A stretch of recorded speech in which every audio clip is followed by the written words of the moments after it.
Today, in anticipation, the Church celebrates the Solemnity of Saints Peter and Paul.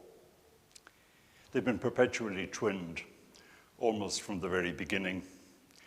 Although what we know of them from the Acts of the Apostles, and we learn a lot about both, suggests that they didn't get on terribly well a great deal of the time. There were major disputes between the two of them, and a clash of personalities because they came from very different backgrounds. Peter was a former fisherman, a simple Galilean peasant, rough-hewn in both manner and manner of speech, whereas Paul was much more sophisticated, a Roman citizen, a native of the town of Tarsus, which was a diaspora Jewish community, and he had been educated by one of the most distinguished and learned rabbis of Jerusalem at the time, Gamaliel. So their backgrounds were very different. One an intellectual, one rather strident in character, one very proud of his Jewish roots and a Pharisee, whereas Peter was a man of very deep faith.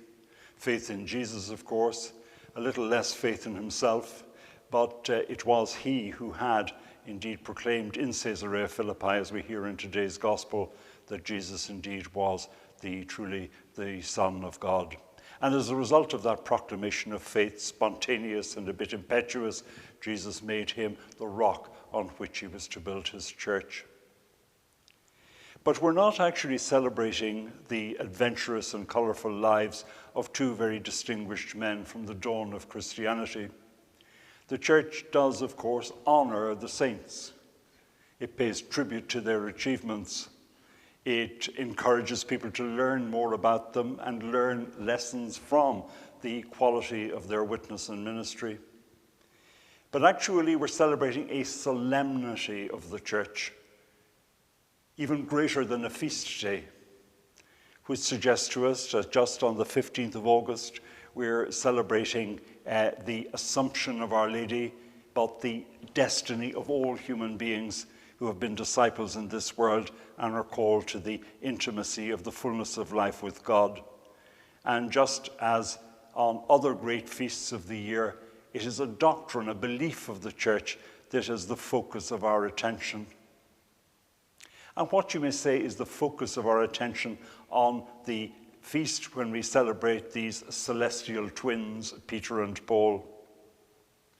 Two fundamental values of the heart of the identity of the Catholic Church we are celebrating today.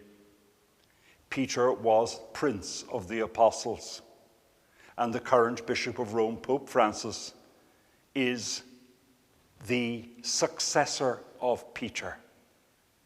By being Bishop of Rome, by apostolic succession, he is the inheritor of the same office which Jesus conferred on Peter, and renders a service to the church which we know as the Petrine ministry. The proclamation of the church's faith and doctrine, the pastoral leadership which all shepherds minister to their people, but above all, he is the focus of the unity of the church. We believe, after all, and we proclaim that in the Creed, in a church which is one, holy, Catholic, and apostolic. And the person of the successor of Peter, more than any other figure in the church's hierarchy, represents those four kernel values of Catholic identity. And today, in honoring Peter, we are celebrating the Petrine ministry, the role of the Pope, the role of the Apostolic See, the focus of unity, the linchpin of our diversity, which means that the church can speak with one voice of the one faith, which it has inherited in the apostolic tradition, going right back to Jesus himself, who at Caesarea Philippi, as we hear in the gospel, conferred on Peter and his successors the right to loosen on earth what will be loosed in heaven, and what will be bound on earth will be bound in heaven. Now, of course, fate linked Peter and Paul.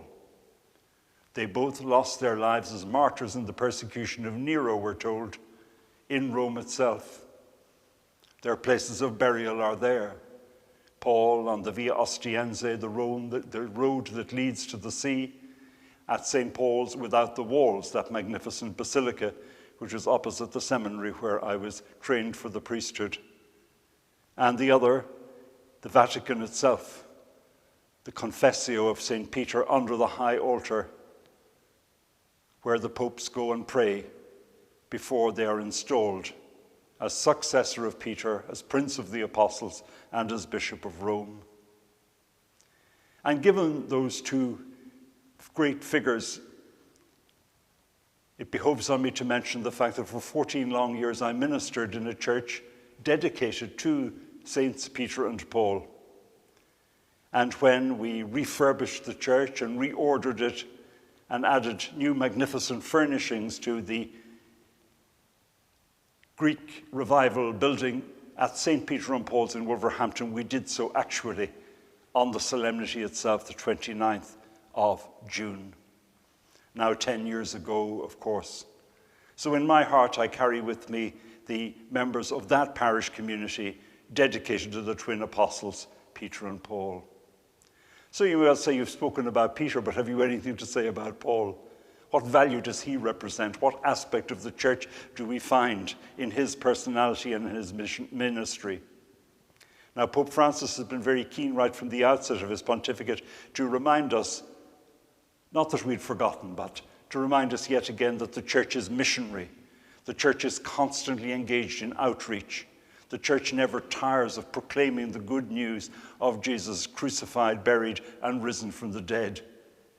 Nor does it cease proclaiming the kingdom values which were at the heart of the teaching of Jesus of Nazareth. And Paul was indeed the great teacher of the faith. He proclaimed that faith. He brought it to the nations. And so that's why he is known as the apostle of the nations. Because in fact, we are his heirs. We, the Gentiles. It's thanks to Paul that the good news was preached to our forefathers in the first case, and through his writings, through his letters, which so regularly form the liturgy of the word, we are educated in our faith. We are built up in our beliefs.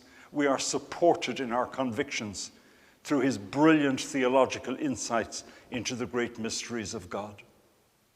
And so today, in conclusion then, on this solemnity of Saints Peter and Paul, in the person of Peter, we celebrate the Catholicity of the church, the universality of the communion which binds us all together across the world, the ministry of the successor of Peter, Bishop of Rome, whom we in familiar terms call the Pope, who is the linchpin of the church's unity. And we celebrate those as yet unconquered horizons, the missionary endeavor of the church, the continual preaching of the good news. And indeed, we have to continue doing that also in the home territories, like here, where we're celebrating 1,700 or 800 years of Christian witness. The gospel still needs to be preached. New people still have to be won. The good news continues to be proclaimed and shared and witnessed to. And it's those two essential aspects of the church that explain its dynamism, that explain its energy, that explain its unity, and ultimately that contribute to its holiness, that we honor, celebrate in the persons of Peter and Paul, Prince of the Apostles, missionary extraordinaire, on this day which is their solemnity.